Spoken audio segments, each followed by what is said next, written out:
Can't believe I lost my Suica card, man. I need that to get on the train. These two tourists are taking ages trying to get their card out of the machine. I can't stand tourists, Draggy. Let's go get coffee somewhere. Cool. I finally arrived in Japan. Tokyo long enough. Oh, capital, Draggy.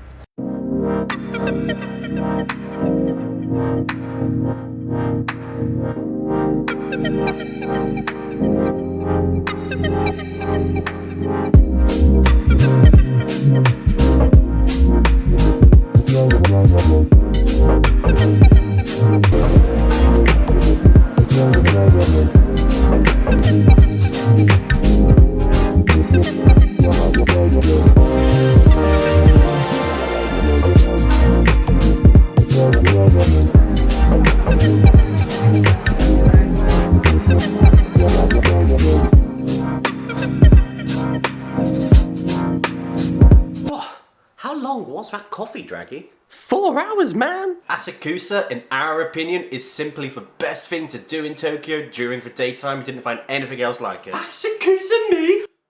I think it might be right, actually. It simply was amazing. Check out these 7 things we did. Okay, so the first thing we did was to actually get coffee, which is actually what that main skit was based on anyway. And they had those coffee siphon filters, which they also have to have in Persona 5, which as an anime Persona fan such as myself was really cool. The coffee itself just tastes kind of the same, but you do get it for the wow factor, which was pretty awesome. Then we went to a pottery shop and we bought some little pottery knickknacks. The shop was super cute. It was run by this nice little old lady, and I mean, it was so picturesque. I could have easily stopped in here for hours and just taken photo after photo, and I would have bought the shop empty as well. But no, unfortunately, we had to move on. So the next thing we did was we went to a dog cafe, which is essentially like a cat cafe, as I'm sure you can imagine, but it's dogs instead of cats. There's a woman in a kimono there. Check out this dog cafe.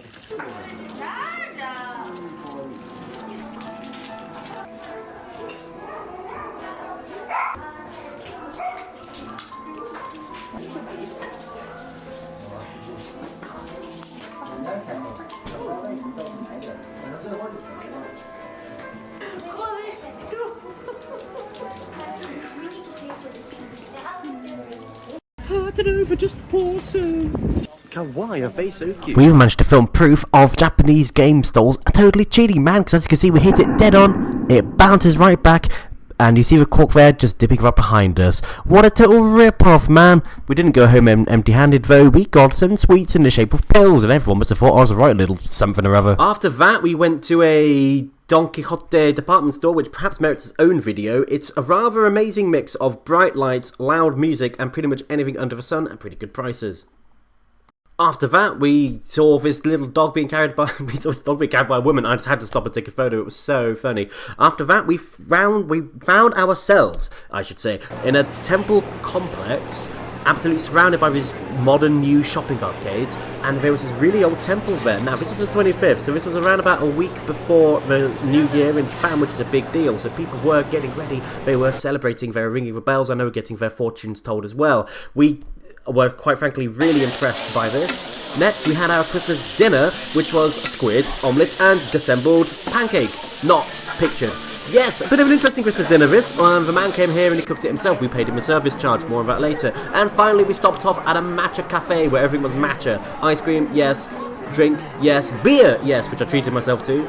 In terms of Christmas dinner, we went to a place where they grill the food in front of you. Now, you don't tip in Japan. There may be a cover charge or a service charge or something like that where you need to pay extra. Huh? You don't tip waitresses? Absolutely right, Draggy. You don't tip waitresses or waiters in Japan. Well, you shouldn't tip them anyway. They might fall over. That's not what I mean, Draggy. It's like, you give extra money if you really like the service or not. Well, I don't think you should be tipping people over anyhow. Yeah, I mean, anyway, we're Europeans, so we don't really tip anyway, but it might be something to be wary of if you do come from a country or a culture where you tip. Tell them about Roppongi, Bertie.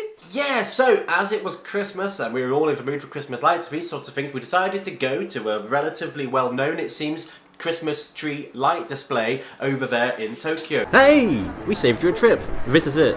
This is Roppongi. This is what it looks like. It's nice, cute Christmas trees all dressed up nicely.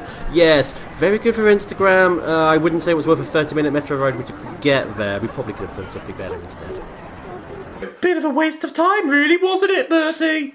there were better things we could have done. So I personally wouldn't recommend going. I mean, it's the sort of thing you go there, you spend like 5-10 minutes there taking nice photos, because it is a nice looking place and it's great for the Instagram. But apart from that, there really wasn't anything to do there. There weren't any food stalls, there weren't any places to buy knickknacks or like nice little souvenirs or anything. It really was, you go to this plaza in the middle of a various shopping district, corporate area, there's some nice trees, you take some nice photos, you get on the train, you go back. Yeah, that was it really. It was a bit disappointing. Yeah, I don't know what I expected. I expected more like a long walk or something surrounded by trees. It wasn't that. It was a plaza.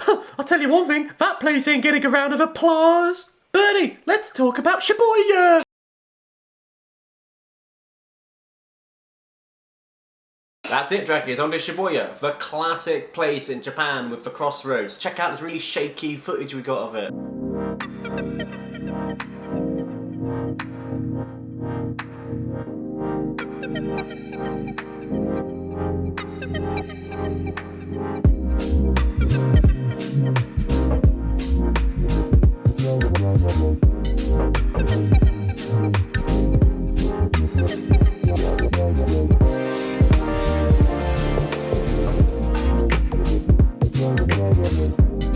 Wow, do you play Fortnite, Bertie? Because that looks like tilted towers over there, man. Yeah, I was aiming my camera up high, and I was kind of getting nudged by people, and either way, whatever happened, I got the footage slightly lopsided. I probably should have taken it again, but I was in tourist mode, wasn't I, Drake? Yeah, top tip, enjoy your holiday. Don't worry too much about getting videos for YouTube. Yeah, although then do stress about it later when you're doing the edit and you're doing the video and you think, ah, man, I should have done it better that time. Shibuya's like Blade Runner, isn't it, Bertie? It really is just like Blade Runner, Draggy, and it's obviously beautiful to go in night time because you've got everything lit up perfectly. We learned a top tip about taking night photos as soon as we left Tokyo, didn't we, Bertie? Don't try and make the camera see what you're seeing, because camera optics just can't replicate night in the same way that eyes can interpret night. It's a classic problem. Yeah, we struggled with that. So instead, it's probably a good idea to underexpose your camera so that the lights are more exaggerated, and so the night's darker but the lights pop. Yeah, our photos turned out way better after that little lesson. And we found out it worked much better, and your photos are going to be way less shaky as a result. Okay, so this is an example of what we're talking about here. I haven't underexposed, and the lights are way too bright, and that man's looking at me a bit weird, probably because I did have it overexposed. There's a little practice shot of a bunny and a thong there. I just had to show him off. Here we go. You see, so the bright lights you're seeing there, they're actually quite dim in comparison, but because we've stopped down, nighttime's a lot darker as well. So the lights appear kind of a lot more muted, but in comparison to the dark night sky, they pop quite nicely. Bertie, tell him about Christmas din-dins. So, as you may or may not know, in Japan, they have KFC for Christmas dinner. Ba-da-ba-ba-ba. Is that right? It's a bit weird. I don't know if it's because it's kind of like turkey, so we have fried chicken instead of turkey as a kind of American, British Christmas meal. Or maybe it's because Colonel Sanders looks like Father Christmas. Or maybe it's because Colonel Sanders does kind of look like Father Christmas. Either way, we had some too. Now, full disclosure, we didn't go to KFC. Bertie's girlfriend's all cultured and that, and she didn't feel like travelling halfway around the world in order to eat KFC. I mean, you know, fair dues and all that. But I did manage to find some fried chicken in a bar, so we had some of that instead. Yeah, not pictured. For fried chicken, but there is a highball I had there in the same bar as well. I guess you could say the fried chicken's behind the camera, in my tummy, having been digested, and let me reassure you, it was delicious. It was tasty, yay! We didn't do karaoke in this trip, but we did get karage.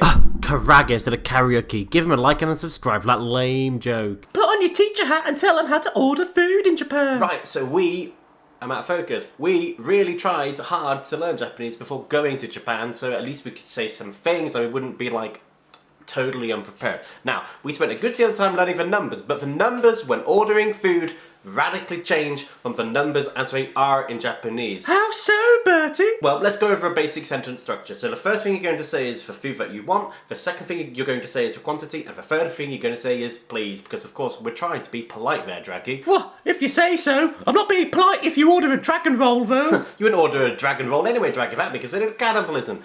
Yeah, Bertie, that's why I'd be impolite. Ramen hitatsu kudasai, which means ramen one, please. One ramen, please. Oh, your days are numbered. Hitatsu for one, Futatsu for 2. Tell us magic number, Bertie. I need some freedom. And Mitsu for 3. You got it written there? Yeah, just in case our pronunciation ain't the best. Just to help you guys maybe learn a bit faster, because we thought we were pretty happy with the numbers there. Ichi, Ni, and the last one is San. He got it right and he was reading off script. What a nerd. I know, Draggy, I told you, I studied before we went. This works with any food, really. If you're ordering sushi or whatever, you'll have a menu there. And you can always point to it and do finger signs, but it is nice to actually say it in that language as well. Please. And please don't forget, please.